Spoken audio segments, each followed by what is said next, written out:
মানিকগঞ্জে অস্ত্রের মুখে জিম্মি করে স্বর্ণের দোকানে দুর্ধর্ষ ডাকাতি। মানিকগঞ্জ শহরের পশ্চিম দাসপাড়া এলাকায় শনিবার গভীর রাতে একটি স্বর্ণালংকারের দোকানে দুর্ধর্ষ ডাকাতির ঘটনা ঘটেছে। দেশীয় অস্ত্রের মুখে দোকান মালিককে জিম্মি করে দুর্বৃত্তরা লকার ভেঙে প্রায় 20 থেকে 22 ভরি স্বর্ণালংকার লুট করে নিয়ে যায়। এ সময় বাধা দিতে গেলে দোকান মালিক শুভ দাসকে ছুরিকাঘাতে গুরুতর আহত করে পালিয়ে যায় তারা।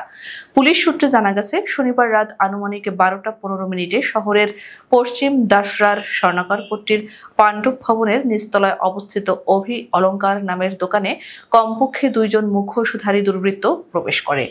দোকান মালিক শুভ দাসও তখন দোকান বন্ধের প্রস্তুতি নিচ্ছিলেন। এ সময় দুর্বৃত্তরা হঠাৎ দেশীয় অস্ত্রের মুখে তাকে জিম্মি করে দোকানের লকারের চাবি দাবি করে। তিনি আপত্তি জানালে দুর্বৃত্তরা গলায় ধারালো অস্ত্র ঠেকিয়ে ভয়ভীতি দেখিয়ে লকার ভেঙে ফেলে। পুলিশ ও স্থানীয় সূত্রে জানা গেছে, লকার থেকে প্রায় 20 থেকে 22 ভরি স্বর্ণালংকার ও নগদ কিছু টাকা লুট করে দুর্বৃত্তরা দ্রুত পালিয়ে যায়।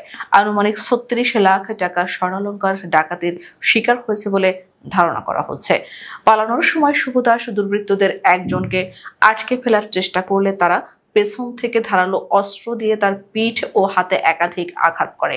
তার চিৎকারে পাশের দোকানদার ও স্থানীয়রা এগিয়ে এলে দুর্বৃত্তরা দ্রুত অন্ধকার গলিপথ দিয়ে পালিয়ে যায়। গুরুতর আহত অবস্থায় শুভ দাসকে স্থানীয়রা উদ্ধার করে মানিকগঞ্জ সদর হাসপাতালে ভর্তি করেন। হাসপাতালের চিকিৎসকরা জানান, তার শরীরের বিভিন্ন স্থানে ছুরির গভীর আঘাত রয়েছে এবং প্রচুর রক্তক্ষরণ হয়েছে। বর্তমানে তিনি চিকিৎসাধীন আছেন, তবে আশঙ্কাজনক নয়। ঘটনার খবর পেয়ে মানিকগঞ্জ সদর সার্কেলের অতিরিক্ত পুলিশ সুপার ও সদর থানা পুলিশ দ্রুত ঘটনাস্থল পরিদর্শন করেন। ইতিমধ্যে পুলিশ প্রাথমিক তদন্ত শুরু করেছে এবং ঘটনাস্থল থেকে কিছু আলামত সংগ্রহ করা হয়েছে। OC SM. আমানুল্লাহ বলেন, ঘটনাটি অত্যন্ত পরিকল্পিতভাবে সংঘটিত হয়েছে বলে ধারণা করা হচ্ছে। আমরা সিসিটিভি ফুটেজ সংগ্রহ করেছি এবং তা বিশ্লেষণ করা হচ্ছে।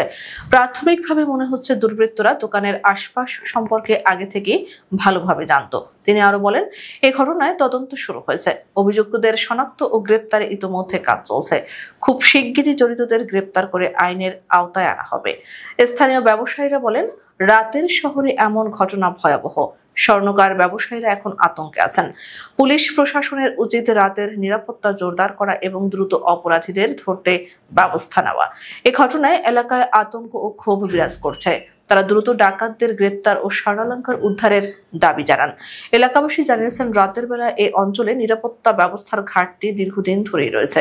গত 1 বছরে শহরের বিভিন্ন এলাকায় ছোটখাটো চুরি ডাকাতির ঘটনা ঘটলেও বড় কোনো ঘটনায় পুলিশ তেমন সাড়া দেয়নি বলে অভিযোগ রয়েছে। পুলিশ জানিয়েছে, অপরাধীদের ধরতে অভিযান অব্যাহত রয়েছে।